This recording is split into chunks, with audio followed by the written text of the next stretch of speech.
les vecteurs. Le vecteur AB, c'est l'ensemble de toutes les flèches qui ont la même direction, le même sens et la même longueur.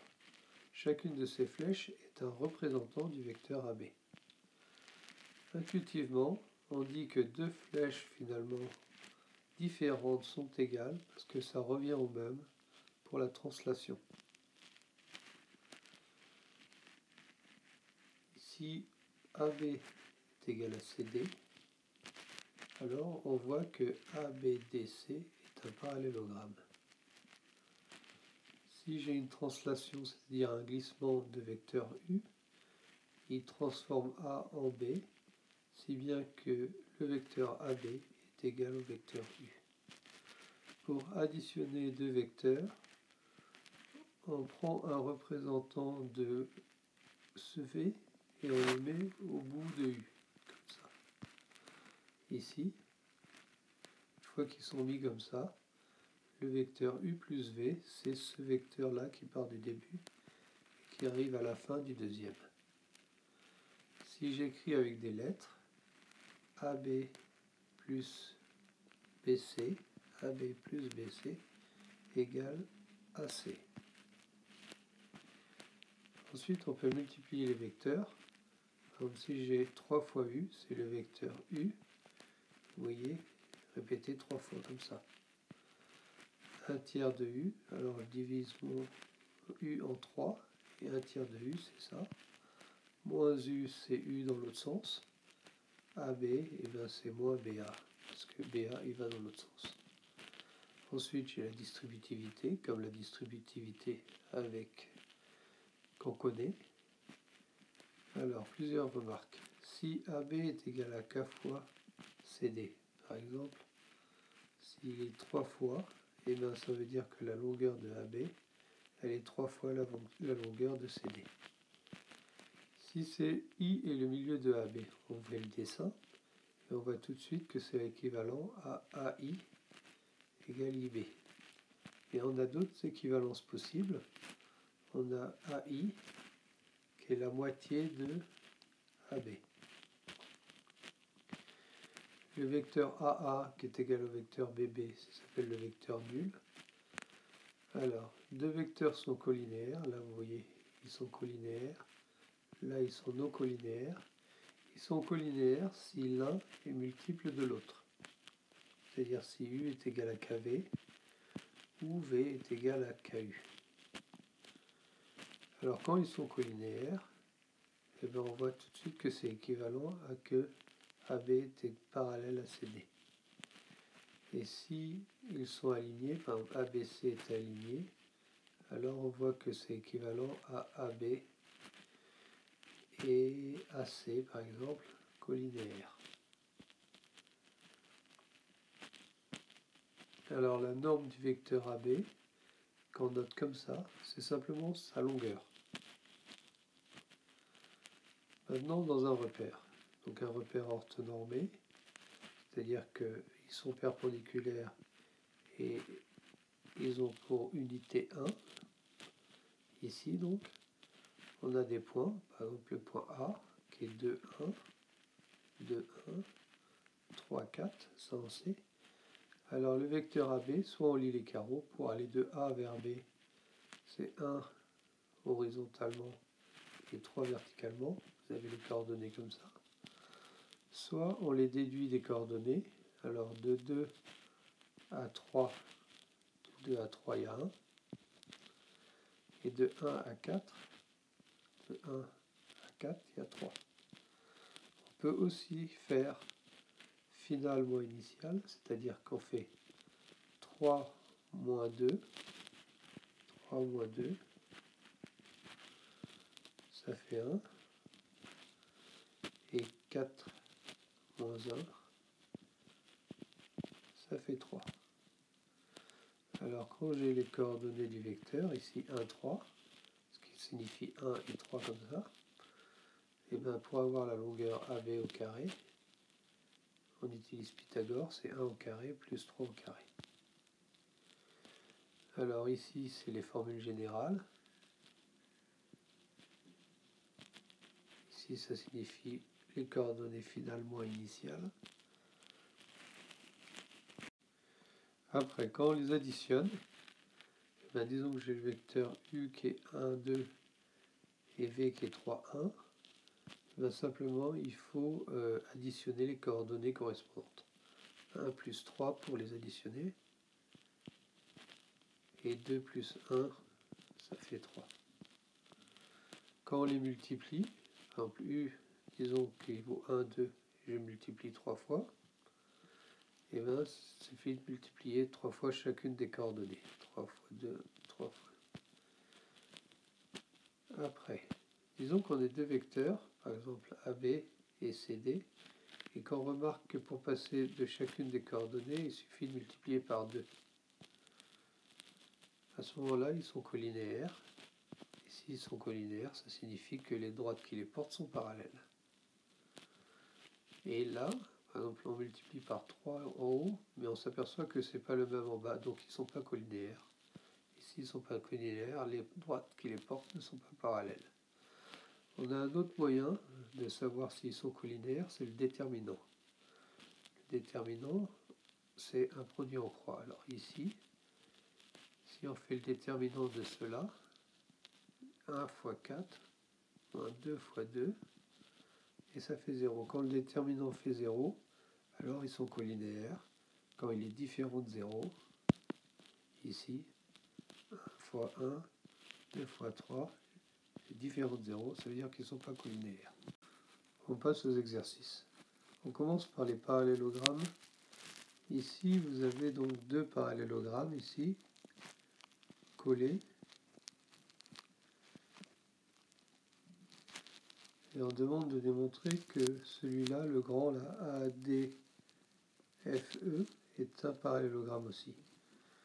Alors, comme BCDA est un parallélogramme, ça implique que AD, vecteur AD, égale BC. Et puis on a la même chose pour lui, si bien que vecteur BC est égal à EF, et donc ce vecteur AD est égal à EF, si bien que ADFE est un parallélogramme. Ensuite on construit G, le symétrique de C par rapport à D, par rapport à B, pardon. Donc ça veut dire que B est au milieu de GC. Alors citez trois vecteurs égaux à GB. Vous avez celui-là, vous avez BC, AD ici, et EF là-haut, ils sont tous égaux. Alors, donnez deux autres parallélogrammes à l'aide de la figure. Bon, ben, on a ce parallélogramme-là, ici, c'est celui-là, et puis un autre. Alors là, c'est la translation. Donc on fait un triangle ici, et on construit G, qui est l'image de D, par la translation du vecteur FE. Donc G va se retrouver là, et H ici. Et puis après on demande de citer des vecteurs égaux, des parallélogrammes, et des milieux. Par exemple, E est le milieu de FH. Pourquoi? Parce que ce vecteur-là et ce vecteur-là, ils sont égaux. Donc ça oblige E à être au milieu. Après, ici, un trapèze. Donc un trapèze, ça a deux côtés parallèles, tels que Q, il est le double, QP est le double de celui du haut. R, c'est le milieu. Et donc, citer trois vecteurs égaux, ben, celui-là, il est égal à celui-là, il est égal à celui-là.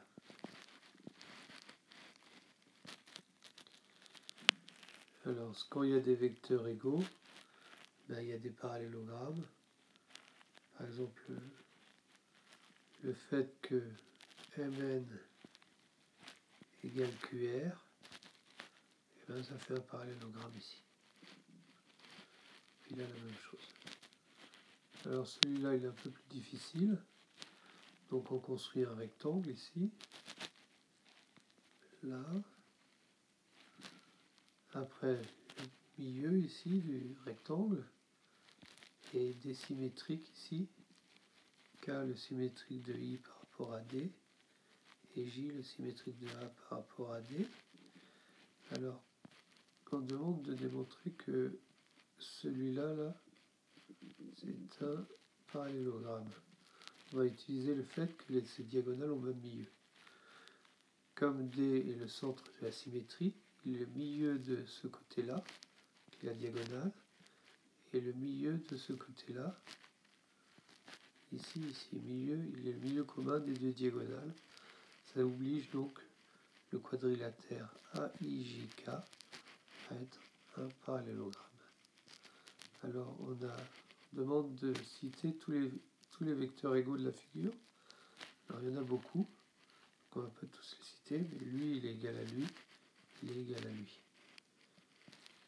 Alors quand on a cité nos vecteurs égaux, on a cité par exemple que IC, ici, il est égal à KJ. Alors quand on a deux vecteurs égaux, ça signifie que ICJK est un parallélogramme. Et si c'est un parallélogramme, alors ce côté-là, JC, et ce côté-là, opposés, ils sont parallèles. Maintenant on passe à la somme des vecteurs, c'est plus facile. Donc on a construit un carré de centre haut. Et on demande, alors on va bien faire le premier, puis après les autres c'est pareil. Le vecteur U qui est égal à AB plus OD. AB plus OD. Alors je prends un représentant de OD que je mets au bout de AB. Ici, vous voyez, AB plus BO, c'est la même chose que AB plus OD. AB plus BO, c'est donc ce vecteur-là, qui est la somme des deux. Et après, ça peut la même chose. Ici, vous avez U plus V, donc U il est là, V il est là, donc je prends un vecteur égal à V et je le mets au bout de U. Ici, donc c'est ce que j'ai fait là. Et le vecteur U plus V, c'est celui en rouge là-bas. Après celui-là, et ben AB plus GF plus KL. Alors je prends un qui est ici au bout et celui-là au bout. Donc ça fait finalement le vecteur AD. Ici c'est la multiplication des vecteurs. Alors je prends un vecteur U ici qui est facilement divisible parce qu'on va avoir des différentes choses. Alors le premier c'est la moitié de U. La moitié de U, vous voyez, c'est celui-là. Les trois quarts de U. Alors, un quart de U, c'est ça. Un quart, un deuxième quart, un troisième quart, etc.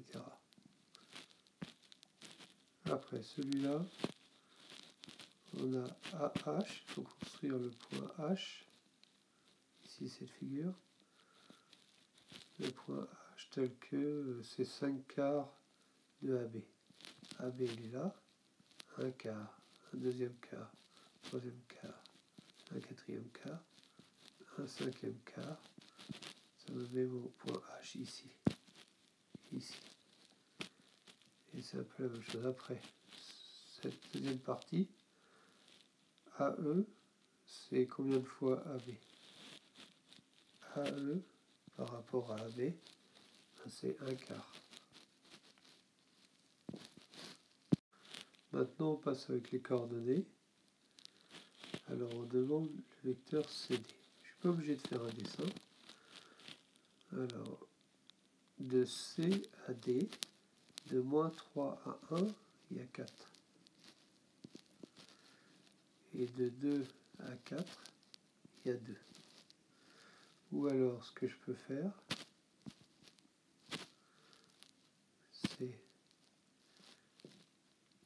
final, donc 1, moins initial, 1, moins 3.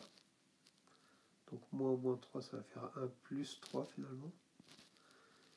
Et pour la deuxième, 4 pour les deuxièmes, 4 moins 2, 4 moins 2, ça fait 2. Donc on retrouve la même chose. Voilà, alors après, U plus CD, donc le vecteur U il est là.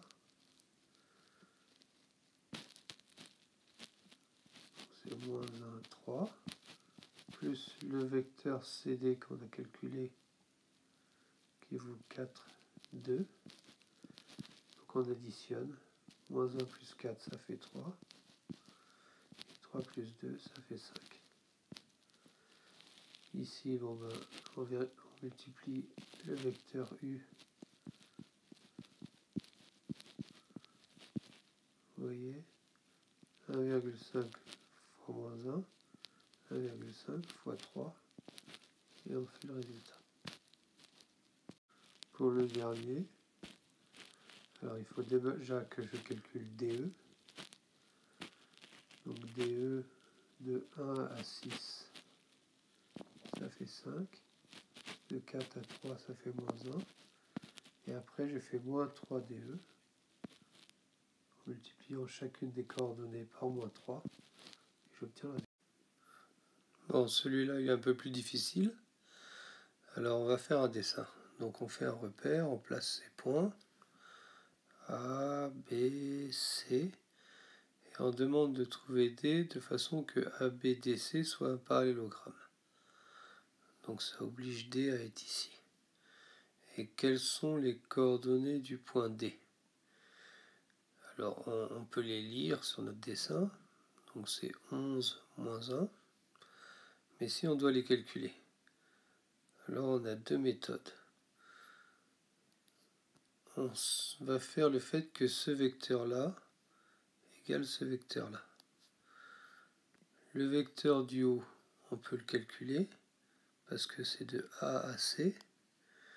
Donc de moins 2 à 5, il y a 7. Et de 3 à 3, il y a 0. Et le deuxième, on ne connaît pas les coordonnées de D. On va les appeler XD, YD. Et on va faire vecteur BD, c'est-à-dire XD moins les coordonnées de B, moins 4. YD moins 1. Voilà, donc ça, c'est censé être égal au vecteur AC. Donc ça fait que celui du haut, XD moins 4, est égal à 7. Et YD plus 1 est égal à 0. Ça fait une équation. Moins 4, je le passe de l'autre côté, ça fait plus 4. Donc XD il vaut 11, 7 plus 4. Et YD il vaut moins 1. Et voilà, j'ai trouvé mes coordonnées de D. La deuxième méthode, c'est de remarquer que si j'ai un point M, alors les coordonnées de ce point M et les coordonnées du vecteur OM, c'est les mêmes. Alors, les coordonnées du vecteur OB, eh bien, c'est les mêmes que les coordonnées du vecteur du point B, pardon. Donc 4 moins 1. Après, plus le vecteur AC, c'est-à-dire le vecteur BD, quoi. Donc le vecteur AC, ses coordonnées, on les connaît, est égal au vecteur OD, ça on le sait. Et le vecteur OD, ben c'est justement les coordonnées du point D. Donc j'additionne 4 plus 7, 11, moins 1 plus 0, moins 1, et j'ai directement ici les coordonnées de D. Donc le deuxième, je vous laisse regarder. Après, là, c'est les droites parallèles ou des vecteurs collinaires.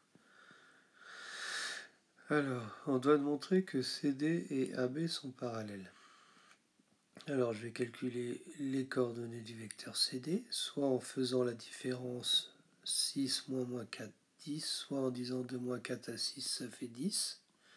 Donc j'ai les coordonnées de mon vecteur CD, j'ai les coordonnées de mon vecteur AB, et je m'aperçois qu'en faisant 5 fois AB, 5 fois 2, ça fait 10, 5 fois moins 1, ça fait moins 5.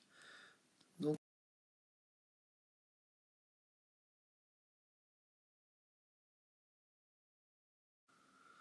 sur un dessin, ça donnerait quelque chose comme ça.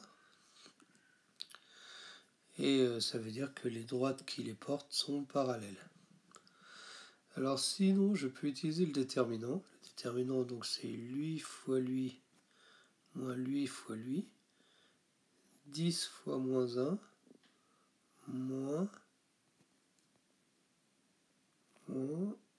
5 fois 2. Moins 5 fois 2. Alors ça fait moins 10 plus 10, ça fait bien 0. Donc ils sont collinéaires et les droites parallèles. Pour le deuxième, A, B, C sont-ils alignés? Je vais regarder si le vecteur AB est collinaire au vecteur BC. Je vais calculer AB, je vais calculer BC, et je vois que ici il faut multiplier par moins 3, et ici si je multiplie par moins 3 ça ne marche pas. Donc ils ne sont pas collinéaires. Sinon je fais le déterminant, 2 fois 3, moins 1 fois moins 7, ça fait 6 moins 7, ça fait moins 1, c'est différent de 0, donc ils ne sont pas collinéaires. Enfin le dernier, donc on a un triangle ABC, on a I tel que AI est égal à 1/3 de AB, ici, donc I est placé au tiers de AB, et J tel que AJ est égal à 1/3 de AC, et on me demande de montrer que IJ est le tiers de BC. Alors on reconnaît Thalès, mais on va utiliser les vecteurs. IJ, donc ici, il est égal à IA plus AJ. IA, c'est 1/3 de BA. Et AJ, c'est 1/3 de AC. Je factorise le 1/3 ici. Et c'est 1/3 de BA plus AC. Et BA plus AC, c'est BC. Voilà, alors quand j'ai démontré ça, j'ai démontré que finalement, si IJ mesure 4, et bien BC, il mesure 3 fois plus, c'est-à-dire 4 fois 3. Et en plus, ils sont parallèles.